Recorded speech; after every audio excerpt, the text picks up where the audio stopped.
तव्हां सब्सक्राइब कयो द सिंधी छोकिरो यूट्यूब चैनल, प्रेस कयो घंटीअ जो बटन ते जीअं तव्हां वटि हर वीडियो टाइम ते अची सघे। मोहतरमा बेनज़ीर भुट्टो जी वॾी न्याणी बख़्तावर भुट्टो ज़रदारी जो वलीमो बिलावल हाउस में थी गुज़रियो।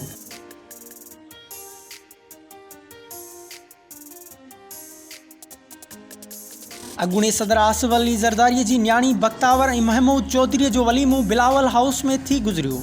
घोट जे मिटनि माइटनि ऐं मुख़्तलिफ़ सियासी अॻवाननि शिरकत कई, जंहिंमें वॾो वज़ीर काबीना जे मेंबरनि समेत शादीअ में शरीक थियो।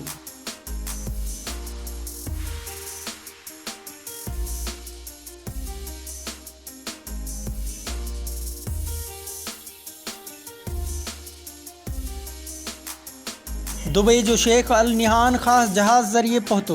वलीमे लाइ सीनियर अॻवाननि, वकीलनि, वापारियुनि, सहाफ़ियुनि समेत 400 ख़ानदाननि खे दावत ॾिनी वई। केतिराई अॻवान पंहिंजे घरवारनि सां गॾु पहुता। सिक्योरिटीअ जा पिणु सख़्त इंतज़ाम कया विया। रेंजर्स पिणु मुक़ररु कई वई। महिमाननि लाइ तितर जो रोस्ट, देसी कुकड़ जो कोरमो, बीफ चिली ड्राई, चन बूटी, मटन पुलाव ऐं ॿिया खाधा तयारु कया विया। महिमाननि खे ख़ासि मिठाई जो पैकेट पिणु ॾिनो वियो। केतिरियूं ई औरतूं बख़्तावर लाइ तोहफ़ा बि खणी आयूं।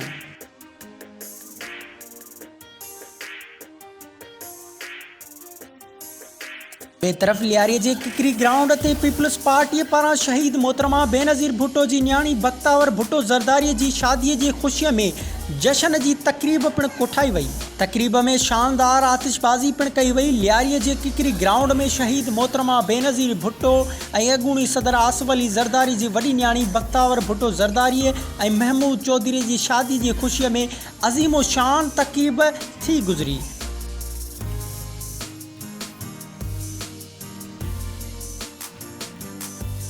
जंहिंमें ज़ालनि बलोची ऐं सिंधी कलामनि ते रक़्स करे ख़ुशीअ जो इज़हार कयो।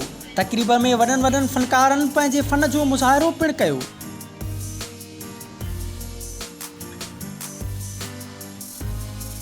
तक़रीब में लियारीअ जी औरतुनि मेहंदीअ वारी रस्म पिणु कई। औरतुनि घरनि मां मेहंदी आणे ॼञ जी सूरत में किकरी ग्राउंड में शरीक थियूं।